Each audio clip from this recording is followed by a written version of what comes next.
Step back in time to explore Lisbon during the 18th century, a city that ranked among the globe's most prosperous, magnificent, and powerful urban centers. Long before London or Paris rose to their contemporary prominence, Lisbon served as humanity's doorway to the entire planet. This was an extraordinary place where spices like cinnamon and pepper perfumed the atmosphere, where Brazilian treasures financed the cobblestones beneath people's feet, and where memories of the Discovery era remained embedded in every building block. Through cutting-edge artificial intelligence, we've converted 18th century drawings, engraved copper plates, and painted canvases into realistic photographic imagery. In this presentation, history becomes more than narration. It transforms into a visual experience. You'll traverse the crowded, winding passages of Alfama, marvel at the spectacular palace of Ribeira, and observe the devastating catastrophe that forever altered European philosophical thought and construction methods. During the early 1700s, nearly 200,000 inhabitants called Lisbon home. Among European cities, it claimed the fourth position in size, surpassed exclusively by London, Paris, and Naples. The metropolis embodied dramatic contradictions. It earned the nickname of the New Rome, containing upwards of 40 religious buildings and 90 monasteries. Simultaneously, it remained a disorganized medieval maze where imperial riches traveled through pathways that possessed no contemporary drainage infrastructure. However, this prosperous period was approaching a frightening conclusion. We'll discover how an entire metropolis vanished during one fateful dawn, and how it emerged from destruction to establish itself as the Enlightenment's pioneering modern city. To grasp why the world reacted with such astonishment when Lisbon collapsed, one needs to recognize that around 1750, this metropolis functioned as the pulse of a worldwide system. Here flows the Tagus River, Europe's golden waterway and the essential artery of an empire. During the mid-1700s, this waterway transcended its physical nature. It represented the Atlantic's most crucial and prosperous harbor. Examining this 1730 engraving created by Joachim Ottens reveals such a concentration of ship masts that people claimed you might traverse the waterway by leaping between vessels. What drew all these maritime vessels here? To comprehend this movement's immense magnitude, we need to examine the 5 foundations of Portuguese dominance that positioned Lisbon as the pulse of a worldwide system. Vessels arrived continuously, creating what scholars describe as humanity's first truly global economy. The initial foundation involved the spice connection. While competing nations struggled establishing commerce, Portugal possessed access to eastern markets. From locations like Goa, Morocco, and Timor, vessels transported the Orient's fragrant wealth, pepper, cinnamon, and clothes straight into Lisbon's storage facilities, where European buyers paid premium prices. Following closely was the second foundation, the silk and porcelain pathway. Controlling Macau's gateway, Lisbon maintained nearly complete control of white gold, the refined Chinese porcelain desired by every aristocratic household throughout Paris and London. Subsequently arrived the African connection. Through control of key ports throughout Angola and Mozambique, Lisbon commanded the Atlantic trading winds, channeling ivory, exotic timber, and gold into the city's treasury. Yet the authentic power source of 18th century Lisbon, the fourth and mightiest foundation, was the Golden Era, the Brazilian prosperity. Following the 1695 discovery of enormous gold reserves in Minas Gerais, a true torrent of riches started crossing the Atlantic. The scale defies easy description. Approximately 1,000 tons of gold and countless diamonds reached these exact waterfront locations during the decades preceding the Great Catastrophe. This extraordinary wealth converted Lisbon into a magnet for culture and science. The monarch didn't simply accumulate this gold, he allocated it towards prestige. He authorized construction of the planet's most sophisticated water systems and assembled a restricted collection of maritime charts, the roteros, which represented the 18th century's equivalent of classified intelligence, holding secret navigation information for the world's oceans. By 1750, Lisbon functioned as the planet's principal warehouse and its most richest financer. Nevertheless, the waterfront presented a scene of harsh, loud contradictions.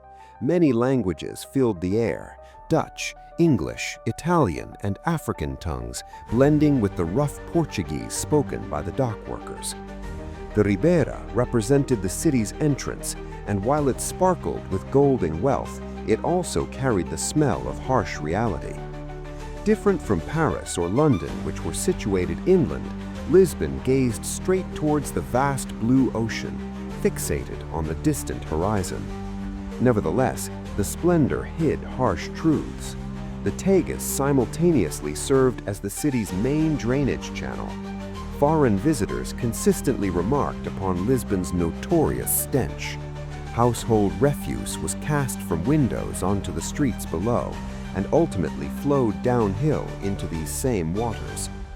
Nevertheless, this waterway supplied both the seafood that sustained the poor population and the precious stones that decorated royal crowns. In modern times, the Tagus continues as the city's center, though the massive galleons have given way to tourist ships and recreational boats. The Ribeira neighborhood, previously the epicenter of this global authority, has transformed into the Plaza de Comercio, a place we'll examine later to witness its resurrection from European history's most devastating tragedy. Imagine yourself standing in front of the Paço de la Ribeira. This structure housed Portuguese monarchs for more than 2.5 centuries. If Versailles symbolized French authority, the Ribeira Palace symbolized Portuguese global influence. Originally constructed by King Manuel I in the early 1500s, continuous expansions followed. By the mid-1700s, it had become a treasury house. Within its boundaries existed over 70,000 volumes forming the royal collection, hundreds of artworks by renowned artists, including Titian, Rubens, and Correggio, and the invaluable documents from the Discovery era, maps and navigation charts revealing secret eastern passages. King Zhao V dispensed his wealth here with an enthusiasm matching Louis XIV of France. He transformed the Portuguese royal court into a showcase of Baroque extravagance. His ambition extended beyond mere kingship. He wanted recognition as the most apostolic monarch. He employed Brazilian gold to compensate the Pope for the designation of Eminent Highness, and to convert the royal prayer chamber into a location shimmering with gold and silver. Yet the palace transcended its function as the monarch's residence. It operated as the governing center of an empire extending from South America through Indonesia. On the lower levels, administrative staff monitored pepper prices and measured gold ingot weight. In modern times, this palace has completely disappeared. Not one building block from the royal dwelling persists at this location. When our narrative reaches the year 1755, the reason becomes clear. Currently, the area contains the expansive, open Plaza de Comercio. Understanding 18th century Lisbon requires understanding its connection with the divine. This structure is the Jerónimos Monastery in Belém district. Even during the 1700s, it had already stood for 2 centuries, representing a pinnacle of Manuelian architectural design, a style distinctively Portuguese that integrates nautical symbols such as ropes and coral into the stonework. The monastery's construction was financed through the pepper taxation, the 5% charge on all merchandise arriving from India. During the 18th century, it anchored the city spiritually. Maritime voyagers offered prayers here before departing on expeditions, potentially lasting 3 years. Those fortunate enough to return would visit here, expressing thanks. Close by rises the Belem Tower. During the 1700s, it extended much further into the waterway than its current position. It represented the last site for sailors departing Lisbon and the only landmark upon their return. It functioned both as a ceremonial entrance and a severe detention facility. Within its moist underground cells, political detainees and lawbreakers were confined at terrible conditions, frequently abandoned as the tide increased. Deeper within the city stood the Carmo Convent, overlooking the Rocio Square. It represented Lisbon's most significant Gothic religious structure. Its collection of books was renowned, and its elevation rendered it a recognizable feature visible throughout most of the city. The Catholic Church's presence in Lisbon was pervasive. A religious building or prayer chapel occupied nearly every intersection. Bell sounds formed the city's rhythm, indicating prayer periods and communicating daily information. However, this religious commitment possessed a sinister aspect, one that Enlightenment intellectuals from Paris and London viewed with dismay. This location is the Rocio, the hub of public existence in Lisbon. While it hosted markets and festivities during the 1700s, it also witnessed the Auto da Fé, the public repentance ceremonies of the Portuguese Inquisition. Portugal maintained a profoundly conservative and religious culture. The Inquisition, founded in 1536, remained quite operational during the 18th century. They pursued new Christians, Jews compelled to convert, yet suspected of secretly maintaining their original faith, along with individuals charged with heresy, sorcery, or sodomy. Convicted individuals were paraded through the Rocio dressed in penitential garments. Depending on their offenses, they faced public humiliation, imprisonment, or execution by burning. Thousands of spectators observed these proceedings. It represented authority and intimidation on full display. Foreign observers found it medieval and cruel, yet for many Portuguese citizens, it formed part of their spiritual reality. This harsh religious environment would later make the earthquake's timing particularly significant. It occurred precisely when the population gathered for worship. Lisbon had a critical water supply problem. Houses lacked internal plumbing. Instead, the city depended on communal fountains. The physical labor fell to Gallegos, migrants from Spain's Galicia region. They provided the city's manual strength, carrying water containers up the precipitous slopes to residences of both wealthy and poor residents.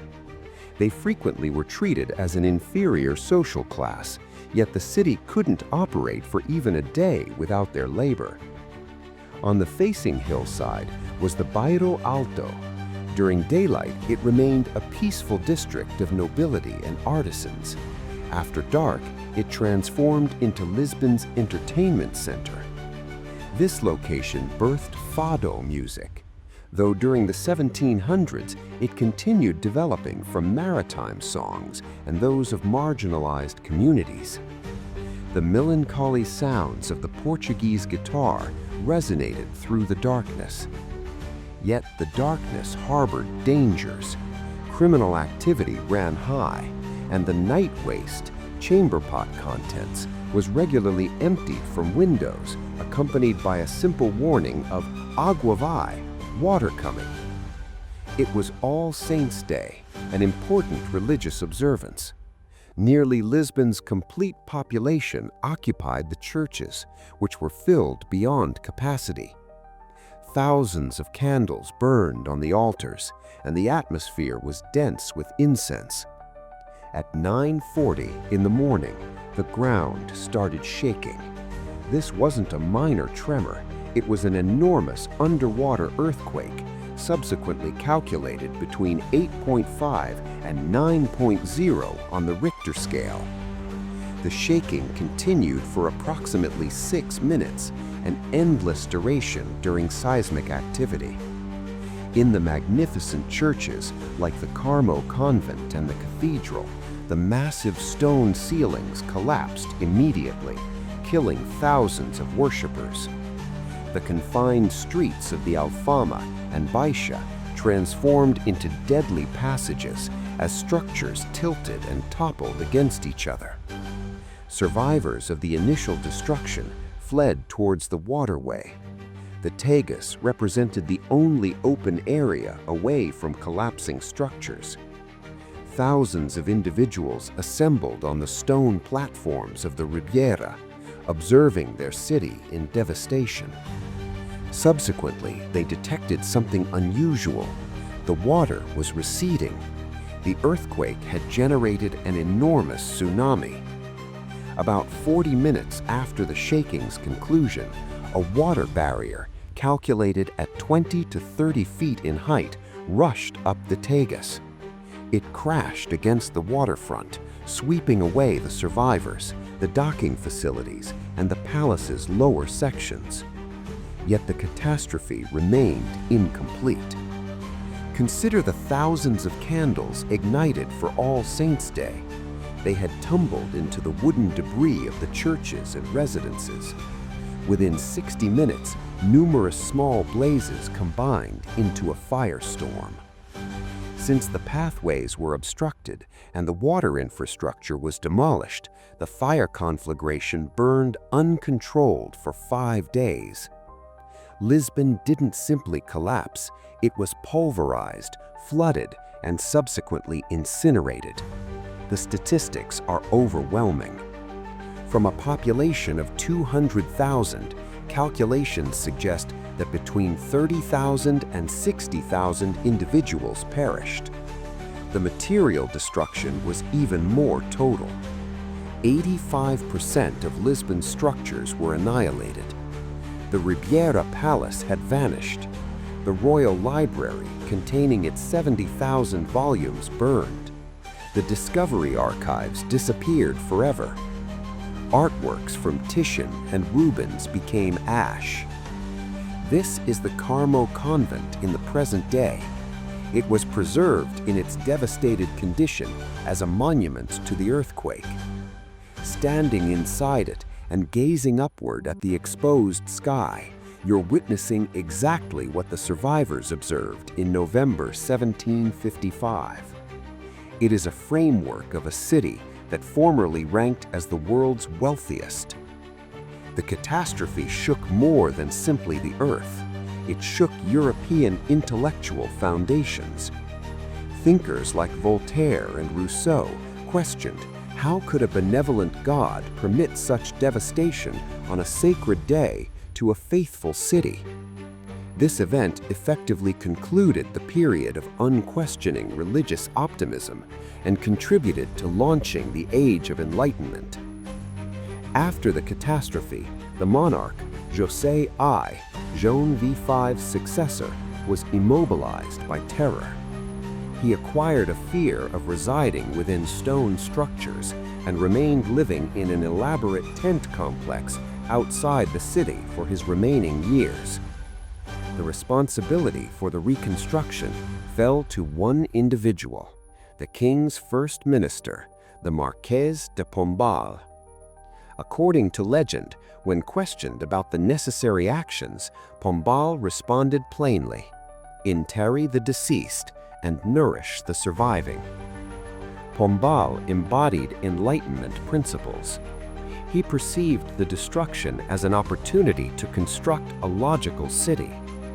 He disregarded the traditional property boundaries of the church and aristocracy. He commanded the debris removed and conceived a new urban core, the Baixa Pombalina. He established the world's first earthquake-resistant construction methods. He mandated that every new building be examined using a gaiola pombalina, the Pombalian cage, a flexible wooden skeleton designed to flex but not fracture during tremors. To evaluate the design, He ordered soldiers to march in synchrony around building models to replicate seismic motion. He also standardized the city. The attractive azulejos, tiles observed today on Lisbon's buildings, were manufactured in bulk under his directives to accelerate the rebuilding. He replaced the confined, filthy passages of the medieval metropolis with broad, linear boulevards that permitted light, fresh air, and the circulation of military forces and trade. This is the result of Pombal's vision. The focal point of this new reality was the Praça do Comércio, built on the exact location where the Ribeira Palace formerly existed. By designating it Commerce Square, Pombal was communicating a statement to the world. Portugal no longer functioned solely as a religious empire. It had become a modern commercial nation. The magnificent arch, the Rua Augusta, operated as an entrance from the ocean into the new city's center. At the center of the square rises the bronze monument of the king, crushing serpents beneath his horse's feet, a symbol of organization conquering the earthquake's disorder. In modern times, this square functions as Lisbon's gathering place. It ranks among Europe's most